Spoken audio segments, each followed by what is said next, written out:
Hello friends, welcome to my channel AR math channel. तो friends, आज के इस वीडियो में हम सीखने वाले हैं कि 1 एकड़ ज़मीन में कितना फुट होता है।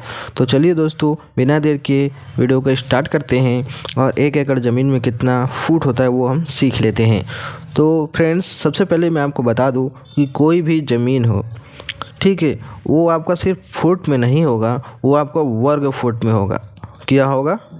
वर्ग फीट या फिर फुट में होगा, क्योंकि उसमें कुछ ना कुछ लंबाई कुछ ना कुछ चौड़ाई होती है, इसलिए इसको फुट में नहीं नापा जा सकता। फुट को उस ज़मीन में नापा जाता है जो सिर्फ लंबा होता, लंबाई को नापा जा सकता है, ज़मीन को नहीं नापा जा सकता। ज़मीन में कुछ ना कुछ लंबाई कुछ ना कुछ चौड़ाई होती है, इसलिए इसको वर्ग फुट में नापा जा सकता है। तो पहले हमारा ये क्लियर हुआ। अब हम देखते हैं कि 1 एकड़ ज़मीन आखिर होता कितना है। तो दोस्तों, मैं बता दूँ कि अगर कहीं 5 जरीब लंबा और 2 जरीब चौड़ा ज़मीन है तो ये आपका 1 एकड़ होगा। 5 जरीब लंबा और 2 जरीब चौड़ा ज़मीन है तो इसको 1 एकड़ बोला जाएगा। तो आपके मन में सवाल होगा कि जरीब क्या होता है, तो बता दो दोस्तों, जरीब ज़मीन नापने की एक इकाई होती है और 1 जरीब की लंबाई कितनी होती है मैं आपको बता दूँ। 1 जरीब की लंबाई 66 फुट नहीं फीट के बराबर होता है। 1 जरीब कितना होता है? 66 फीट के बराबर होते हैं। तो 5 जरीब लंबाई है, तो चलिए निकालते हैं। तो लंबाई हमारा क्या है? 5 जरीब है, तो लिखेंगे यहाँ पर लंबाई बराबर 5 जरीब। 5 जरीब है, इसको हम फुट में बदलेंगे तो लिखेंगे 5 गुणा 1 जरीब में होता है 66 फुट, तो लिखेंगे यहाँ पर 66। जब गुणा करेंगे कितना हो जाएगा, चलिए आपको दिखा देते हैं। 5 गुणे 66 कितना हो गया? 330। ठीक है, तो आप लिखेंगे 330 फीट, यानी हमारी लंबाई कितना निकल गई? 330 फीट निकल गई। तो मैं यहाँ पर लिख देता हूँ 330 फीट। क्योंकि ये ज़मीन क्या है? आयताकार है, इसलिए दोनों यहाँ पर आमने सामने की भुजाएं दोनों सेम होंगी। ये 5 जरीब, इसका मतलब कि 330 फीट होती है। अब चौड़ाई लंबाई तो पता चल गया, अब निकालेंगे हम इसकी चौड़ाई। चौड़ाई कितना है? 2 जरीब है, लिखेंगे 2 जरीब।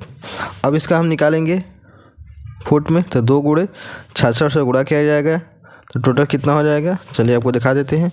2 गुणे 66 कितना हो गया? 132। तो यहाँ पर लिखेंगे हम 132 फीट। ये हो गया, इसकी चौड़ाई हो गई 132 फीट। तो यहाँ पर हम लिख देते हैं 132 फीट। तो इसके आमने सामने की दोनों भुजाएं सेम रहेगी। अगर 132 ये फुट है तो ये भी आपकी 132 ही होगी, या फिर 2 जरीब तो ये वाला भी 2 जरीब ही होगा। ये क्या है? हमारा ज़मीन आयताकार है, तो आयताकार ज़मीन का क्षेत्रफल का फुल फॉर्म क्या होता है? आयताकार का क्षेत्रफल। आयत का क्षेत्रफल या फिर आयताकार का क्षेत्रफल कितना हो जाएगा? फार्मूला होता है लंबाई गुणे चौड़ाई होता है। क्या होता है? लंबाई गुणे चौड़ाई। ठीक है, लंबाई हमारा कितना है? 330 फीट, लिखेंगे यहाँ पर 330 फीट गुणे चौड़ाई कितना है? 132 फुट, लिखेंगे 132 फीट। अब दोनों का आपस में मल्टीप्लाई किया जाएगा, तो चलिए करते हैं। कितना है? 330 गुणे 132 गुणा 132 कितना आ गया? 43,560। यहाँ पर लिख देते हैं 43,560। अब फीट है, फीट दोनों मिल जाएगा तो क्या हो जाएगा आपका? ये वर्ग फीट हो जाएगा। यानी 1 एकड़ जो ज़मीन होती है, 1 एकड़ जो ज़मीन होगी आपकी 43,560 वर्ग फीट के बराबर होगा। ये होता है इसका आंसर। तो उम्मीद करता हूँ आपको ज़रूर समझ में आया होगा। तो वीडियो अच्छी लगी होगी तो वीडियो को लाइक करना ना भूलिएगा। चैनल पहली बार सब्सक्राइब कर लीजिएगा। चलिए मिलते हैं एक नए वीडियो में।